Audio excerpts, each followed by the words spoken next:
जैसा मैंने कहा कि ऑल पार्टी मीटिंग्स में क्या डिस्कस किया, रक्षा मंत्री जी ने जो ब्रीफ किया अलग अलग दलों को, वो मीडिया में चर्चा करने का विषय नहीं है। लेकिन मैं इतना कहना चाहता हूं कि हमारी डिमांड शुरू से 22 तारीख को पहली बार ही खड़गे जी और राहुल जी ने कहा था कि हम सरकार के साथ हैं, निसंकोच होकर पाकिस्तान के दांत खट्टे करने का और सबक सिखाने का, आतंकवादी घटनाओं को जड़ से खत्म करने का हमको एक जो प्रण लिया है उसको पूरा करना चाहिए। और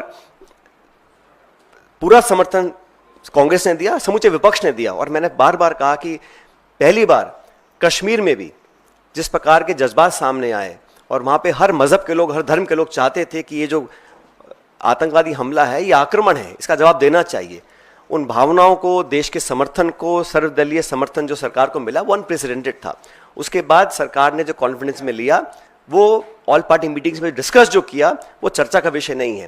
लेकिन हम चाहते हैं कि अब जो घटनाक्रम हुआ है पिछले 24 घंटे में, उसको लेकर सरकार को एक ऑल पार्टी मीटिंग बुलानी चाहिए और प्रधानमंत्री जी को वहां मौजूद होकर पूरे समूचे पॉलिटिकल जो हमारा पार्लियामेंट की पार्टीज हैं उनको कॉन्फ्रेंस में लेना चाहिए। और जो अमेरिका का इन्वॉल्वमेंट, अमेरिका की घोषणा, secretary of state, vice president, US president लगातार घोषणाएं कर रहे हैं, ये पहली बार हुआ है। और इस समझ से परे है कि ये ऐसा क्यों होने दिया गया, क्योंकि हम पर आक्रमण हुआ था। भारत ने कभी भी किसी भी देश पर बेवजह अपनी नजरें नहीं टिकाई हैं। We have never been an aggressor. We are land of Mahatma Gandhi. We want peace everywhere world wide. But when people are encroaching, they don't want us to progress and be stable and peaceful. When Pakistan for last 35-40 years is instigating violence across the country, multiple occasions, how many lives have we lost? Innocent lives we have lost.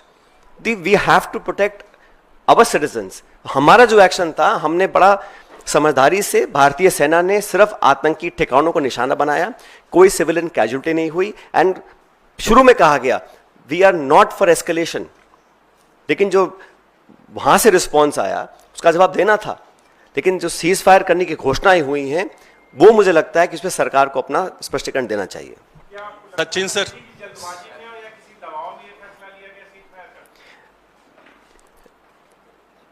I don't want to speculate. जो public domain में खबरें आई हैं मैं मात्र वहां तक अपनी बात सीमित रख रहा हूं। और मुझे लगा, हम सबको लगा कि ये जो हुआ है ये पहली बार हुआ है, ऐसा आज तक कभी हुआ नहीं है।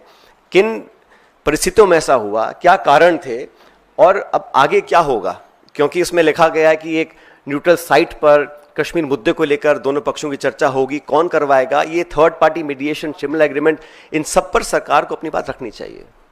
सचिन सर 2-3 सवाल हैं आपसे। पहला ये कि हम लोग इस लड़ाई में विपक्ष के समर्थन, तमाम कांग्रेस पार्टी और पूरे देश के समर्थन से सरकार को ताकत मिली थी और सेना पे आप लोग का विश्वास है। पहला सवाल ये है कि क्या हमने लीड लेकर भी पीछे हटे हैं, कांग्रेस ऐसा मानती है? दूसरा सवाल यह है कि इस लड़ाई को क्या आगे और बढ़ाते रहना चाहिए था भारत को जो अंडरस्टैंडिंग में नहीं आना चाहिए था? और लास्ट क्वेश्चन ये है कि आप लोग दोनों चीजों की मांग कर रहे हैं ना, संसद का स्पेशल सेशन और सर्वदलीय बैठक। बिल्कुल, दोनों मांगे हमारी पार्टी की हैं कि ऑल पार्टी मीटिंग दोबारा बुलाएं, उसमें प्रधानमंत्री जी खुद उपस्थित रहें, क्योंकि पिछली 2 बार वो उपस्थित नहीं रह सके थे, और पार्लियामेंट का विशेष सत्र बुलाया जाए ताकि जो मुद्दे भी मैंने रेखांकित किए हैं उस पर विस्तार से चर्चा हो सके और देश के सामने एक सही पिक्चर निकल कर आए। मैंने जो सवाल उठाई इसलिए उठाए क्योंकि पाकिस्तान का इतिहास रहा है। जब बंबई में आतंकी हमला हुआ 26/11, तब जांच में पाया गया कि वो पाकिस्तान के द्वारा नियंत्रित था, उन्होंने ही स्टेट स्पॉन्सर करके करवाया था। तो जांच की मांग रखना, it is an old habit of the Pakistan state. पर मैं कहना चाह रहा हूं कि इन विश्वसनीयता नहीं है। सीज फायर के तुरंत बाद वो गोलाबारी कर रहे हैं, तो भविष्य में वो अपने टेरर क्राइम्स को दोबारा पुनर्जीवित करेंगे, पोषित करेंगे, उसकी क्या जिम्मेदारी है, क्या गारंटीज हैं?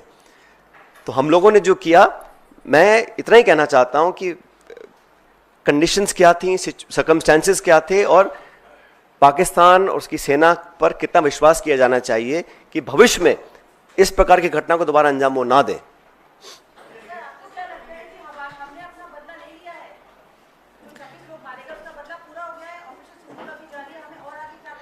जैसा अभी आपके साथी ने कहा कि एयरफोर्स ने अभी एक स्टेटमेंट जारी किया है, तो we should wait and watch. But मैं फिर कहना चाहता हूं कि हमारी जो कार्रवाई थी वो आतंकियों के खिलाफ थी। पाकिस्तान ने पनाह दी है